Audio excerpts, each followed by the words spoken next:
Laissez-moi vous dire quelque chose de vrai. Le monde n'est pas intéressé par vos excuses. Il ne se soucie pas de votre épuisement, du nombre de fois où l'on a trahi votre confiance, ou de la fréquence à laquelle vous avez été ignoré, sous-estimé ou mis de côté. La vie n'accorde pas la compassion librement. Mais voici la réalité. Vous n'avez jamais été créé pour vous fondre dans la masse. Vous avez été conçu pour vous élever au-dessus d'elle. Et si vous voulez survivre dans ce monde, si vous voulez y prospérer, vous devez apprendre à être plus intelligent que le monde qui vous entoure. Vous devez apprendre à le naviguer avec sagesse et précision. Je ne parle pas de manipulation, ni de tromperie ou de cruauté. Je parle d'agir avec stratégie, de penser avec clarté et de vivre avec conscience.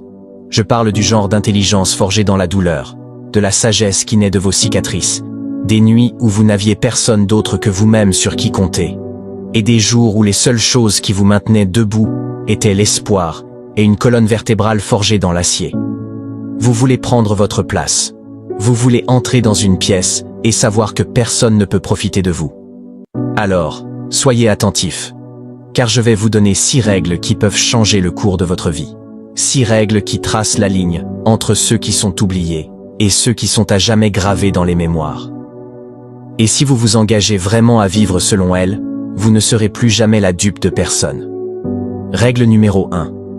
Apprenez à contrôler vos émotions avant qu'elles ne vous contrôlent. Laissez-moi vous poser une question qui touche au cœur. Combien de fois avez-vous perdu quelque chose de précieux, non pas à cause de ce que quelqu'un d'autre a fait, mais à cause de votre propre réaction? Peut-être était-ce une opportunité, une relation significative, votre dignité ou votre respect de soi. Soyez brutalement honnête avec vous-même. Les émotions sont des forces puissantes, mais si elles ne sont pas gérées, elles peuvent devenir toxiques. Un homme qui ne peut contrôler sa colère, sa peur ou son insécurité n'est pas maître de sa vie. Il devient une marionnette et le monde tire ses ficelles. Les gens voient ses points faibles et les exploitent pour le plaisir.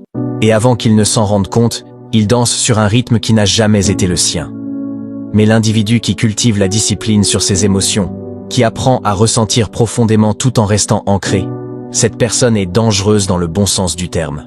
C'est une personne qui a traversé le chaos et qui se porte toujours comme si l'univers s'inclinait en sa faveur. Vous devez atteindre un point où vous vous permettez de tout ressentir, mais ne répondez que lorsque le moment est juste et toujours selon vos propres termes. Le contrôle ne signifie pas être froid ou insensible, cela signifie être sage. Cela signifie ne pas laisser l'ignorance ou le manque de respect de quelqu'un d'autre vous entraîner dans la confusion ou le désordre. Vous n'avez pas besoin de répondre à chaque insulte qui vous est adressée. Vous n'êtes pas obligé de répondre à chaque voix qui essaie de vous provoquer. Vous êtes le lion, et les lions ne bronchent pas quand de petits chiens aboient. Vous n'avez pas besoin de défendre votre valeur auprès de personnes qui s'obstinent à ne pas vous comprendre. Vous n'avez pas besoin de laisser l'amertume de quelqu'un d'autre infecter votre état d'esprit. Quand quelqu'un vous manque de respect, prenez un moment pour observer. Prenez votre temps pour assimiler. Ne répondez que si et quand cela sert votre paix, et parfois, la meilleure réponse est de ne pas répondre du tout. Parce qu'au moment où vous permettez à vos émotions de dicter vos actions, vous abandonnez votre pouvoir. C'est ainsi que vit le commun des mortels, mais vous n'avez jamais été destiné à l'ordinaire. Vous n'êtes pas né pour être prévisible.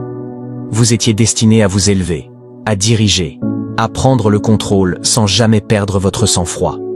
Avez-vous déjà remarqué que les individus les plus dangereux dans n'importe quel espace sont généralement les plus silencieux? Ce n'est pas une coïncidence. L'immobilité est une arme, le sang-froid est une force.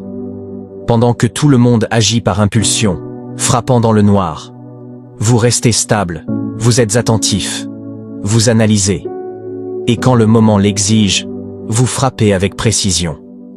La voix la plus forte dans la pièce est rarement celle qui détient le vrai pouvoir.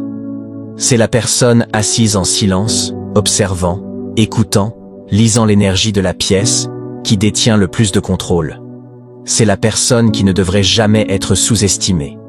Soyez cette personne. Ne laissez jamais le monde voir ce qui vous perturbe. Ne laissez jamais votre visage révéler vos pensées, ou votre prochain mouvement. C'est ainsi que vous gardez une longueur d'avance sur les manipulateurs, les critiques, et ceux qui prétendent être des alliés tout en complotant contre vous. Restez calme. Votre silence pendant la tempête parlera plus fort que n'importe quel argument ou explosion. Les émotions font partie de l'être humain, mais elles n'ont jamais été destinées à être votre maître. La colère, la jalousie et la peur sont des signaux, ce ne sont pas des volants. Et si vous laissez ces émotions prendre les devants, elles vous mèneront directement au regret. Alors, quelle est la solution? Vous vous entraînez. Vous vous apprenez à faire une pause avant de parler. Vous observez avant